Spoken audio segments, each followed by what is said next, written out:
Hello friends, my name is Akash Chopra and welcome to my YouTube channel Learn CCNP Switch in 20 days. I hope all of you are doing good. So I'll be taking you through this course. So I have some topics on CCNP Switch. So I'll be discussing each and every topic in detail on these specific days. So it will take 20 days to complete this course. So further adding more, I will be using Paint, in which I have already created some information regarding the CCNP switching topics.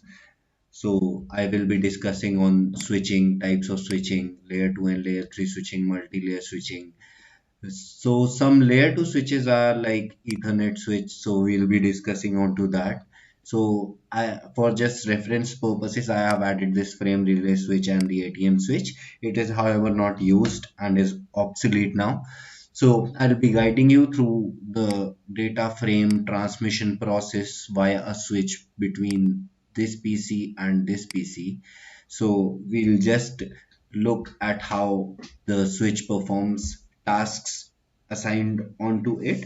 So it will do these things to perform some tasks onto it. So it will learn the address, the MAC addresses will be learned onto the switch ports. It will filter and forward the frames according to those MAC addresses and will avoid the loops. So for loop avoidance, we will be talking in detail in STP. So I will also take you through the components of the ARP table, that what are the components of the ARP table, and then we will go through a packet flow when what happens when this PC pings this PC. So we'll be going through this packet flow as well. So as I already discussed, that we'll discuss about the ARP table and the duration for that. So we'll also discuss about the table which is formed onto the switch, which is called the MAC address table, or the CAM table.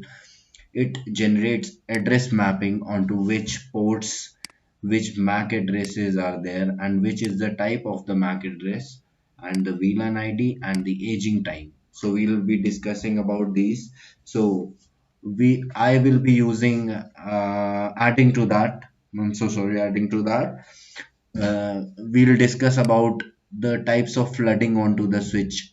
So flooding does not means that it is broadcasting the data. So we'll talk about it in detail.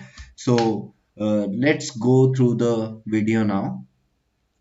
So the first thing which every person who is pursuing this topic goes through is switching. So what is switching? So switching is the process of transmission of any data or information from source to destination. So basically what happens is that this PC is connected to this switch and this PC is also connected to this switch. So if this PC wants to send some data information or data frame to this PC, what will be the decisions or tasks taken by the switch? We will be discussing about that. So the process of transmission of the information from PC1 to PC2 is called as switching. So there are three types of switching, majorly layer 2 switching. So in layer 2 switching, what happens is that the data will be transmitted from the source to the destination on the basis of the MAC addresses. So the MAC addresses are a 48-bit hardware addresses. I hope you have studied this in the CCNA course of routing and switching. So uh, let's not dive into that. So MAC addresses are also called as hardware addresses. So they are physical addresses. So basically we call them as layer 2 addresses. That is why the reason is that this type of switching is called as layer 2 switching. Similarly, layer 3 switching is based upon the IP addresses. So the data will be transmitted from source to the destination on the basis of the IP addresses. So I'm sure you must be familiar about the IP addresses. Currently we are using IPv4, but soon we'll be using IPv6. So let's not dive into that as well. So the third type of switching is called as multi-layer switching. So in this type, the decision is made on the basis of the port numbers. So it will use the port numbers. We have a list of port numbers which we use uh, that are commonly used, like HTTP, HTTPS. So for HTTP we use port 80, and for HTTPS we use port 443. For DNS we use port number 53, and all these types. So these all are reserved port numbers. So the transmission from source to data is based upon these port numbers when it comes to the multi-layer switches. So we'll talk more about these. So when talking about layer 2 switches, I will be simulating the Ethernet switch, a layer 2 switch onto GNS, not on GNS, on EVENG, as there is switch support in that. So we'll talk about Ethernet switch more in the upcoming sessions. So talking about the frame relay switch, so frame relay switch made decisions based upon the DLCI addresses. So it is not used anymore. So we use MPLS, and MPLS is a huge topic. So hopefully we will be discussing MPLS in our upcoming sessions as well. So I will try to make a course on MPLS as well. And there is an ATM switch which is also not used currently. So we'll be talking about the Ethernet switch. So in the Ethernet switch, when a PC is connected to PC2, so what are the basic tasks that are performed onto the switch? So I'll be guiding you through that process. Yes, so suppose one more PC is connected here, okay, and it has a IP address of dot 3, it has a IP address of dot 2, and it has a IP address of dot 1. So when this PC tries to ping this PC or this PC, so the data will be transmitted through the switch. So switch will perform some tasks onto it. First of all, these PCs will generate an ARP table onto them, which will be mapping the MAC addresses. So onto this host, there will be a table of 10.1.1.1, and the MAC addresses will be mapped onto it as 0A, let's suppose. And similarly, this PC will also have a MAC IP address of 10.1.1.3, and it will be mapped onto the MAC address of 0C, sorry,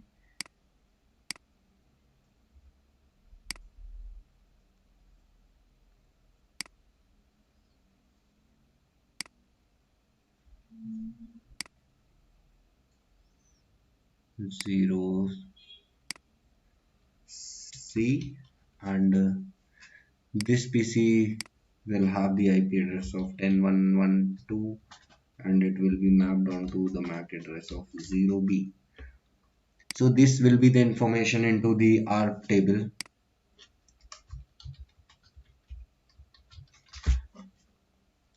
So talking about the ARP table, it's called the address resolution protocol table. So it will have this information into it. So it will have a protocol, which is the IP address, that's 10.1.1.1 for the PCA, whose age is currently 0, but the time for which the host will hold this ARP table would be 4 hours. And as the ARPA protocol, if the destination MAC address is not known, the ARPA protocol will hand over the responsibility to ARP, and ARP will come into picture. So the type is ARPA here, and the interface would be the interface attached to these PCs. So this would be the interface, currently Ethernet 00. Let's suppose it's 0 0, and this is also 0 0. So it will hold the MAC addresses of these frames as these hosts, as we have already discussed. So now when the frame receives this switch, suppose it has pinged .2 IP address. So we'll be talking about that in this part. So first of all, I would be guiding you that what is a CAM table. So the CAM table is nothing but a table which is formed onto the switch. So a switch will form a CAM table, and it will have the information about the port numbers, the port numbers onto which the PCs are connected, the MAC addresses of those PCs, and the type of the MAC addresses. It is dynamic in this case. Let's suppose the VLAN ID by default it would be 1, and the aging time would be 300 seconds. This component will not be present in the CAM table, so we can change the aging time to 500 seconds or to 200 seconds or to 1000 seconds for specific VLAN IDs. So I will be simulating this onto EVE-NG. So we will just go through all these kinds of things, and I will talk about this packet flow after I simulate this switch and this PC on EVE-NG. So let's go to EVE-NG. I'll go to my VM.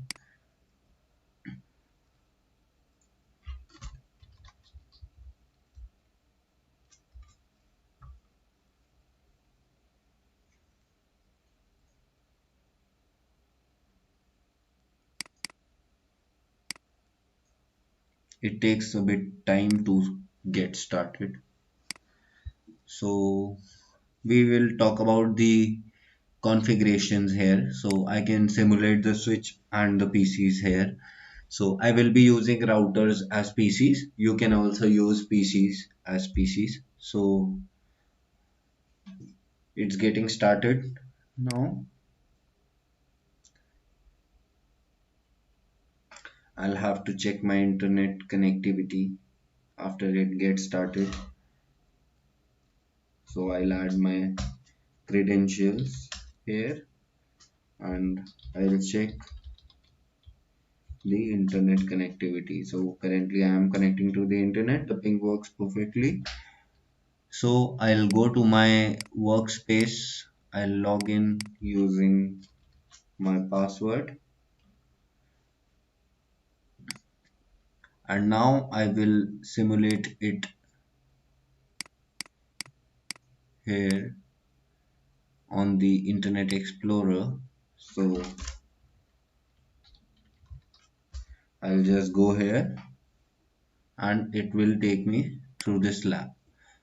So this is the lab that we'll be using currently in this scenario. So the IP address, or the IP address that we'll be using is 10111 for this user, and we'll not be configuring the MAC addresses of the users. Let it be the dynamic type of MAC addresses, and we'll configure the IP address as 10112 for this user as well, and similarly with the MAC address. So these users will be having the dynamic MAC addresses onto them. So we'll see that what are the components of the CAM table which are there on the switch. So we will see the CAM table, and we'll see the ARP table onto hosts after configuring them. So let's get started, and let's start to configure them.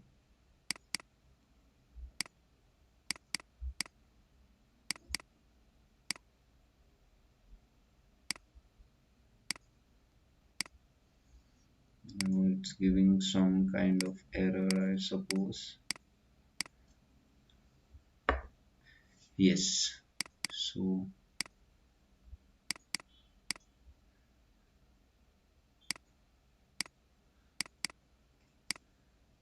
yes. So we are on to the PCs and the switch. It takes a bit time. So currently the PCs are connected onto the switch, and we'll see that what are the components in the CAM table currently onto the switch. So show MAC address table. Address is the command to see the components of the MAC address. So as you can see that on Ethernet 0/0 it has a PC connected and its MAC address is B, and on 1/0/1 it has a PC2 connected which has a MAC address of this C is 000 and B 000.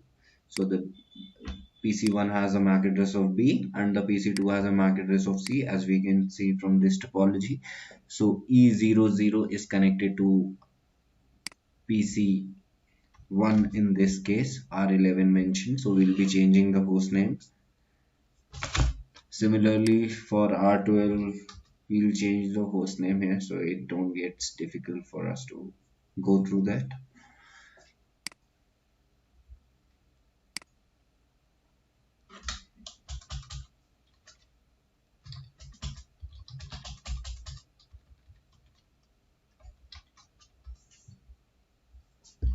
Similarly, we'll change the host name here.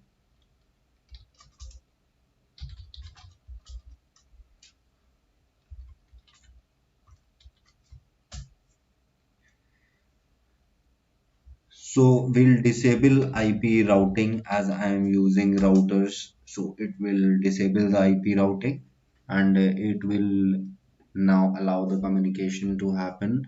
Before assigning the IP addresses, I'll disable IP routing onto these. So we'll go on to the interface Ethernet 0/0 and we'll configure the IP address as 10.1.1.1 with the subnet mask of /24. We'll do no shut. Similarly here we'll go to the interface Ethernet 0/0 and we'll say IP address 10.1.1.2 with the subnet mask of /24. And now we'll see that currently the components in the ARP table would be the single entry, which would be the entry of its own. So the hardware of this particular IP address, this particular machine is C000 and is attached with the interface of Ethernet 0/0. Similarly, we'll go on to this PC1. We'll say show IPR. So this command displays the ARP table. So we'll see that there are only single entries present here, and we'll now ping PC1 and PC2. So you'll see that it will miss one packet, and only 4 packets out of 5 will be transmitted in the ping, as it will generate an ARP protocol which will learn the MAC address of the other host. So it expires after every 2 seconds. So one ICMP packet is expiring after 2 seconds. So the 5 ICMP packets would be expired after 10 seconds. So it will expire, the 2 seconds will expire before the PC will get the ARP reply from the another PC. That is the reason it will miss one packet, one ICMP packet. So let's see that. I will ping .2 from here, and as you can see that timeout is 2 seconds and one packet is expired in the ping, and the success rate is 80%. So now this PC is having the ARP entries for the PC2 as well. We can see from the show IP ARP. Earlier we saw that there was only one entry, as we can see here. There was only one entry for this ARP. Now we'll see that there will be two entries for this table. So it also has the IP address of 10.1.1.2, and this is the age, the minutes it has passed to learn this IP address is MAC with the interface of Ethernet 0/0. So these would be the components in the ARP table, and now in the CAM table, as you can see, this was the information already present as these ports were connected, but in the CAM table only L2 information is present, that is the MAC address or the hardware address. So PC1's hardware address is B and PC2's hardware address is C. So I hope you have understood that how this ping is taking place. So the ARP protocol is there. So we will be discussing more about it.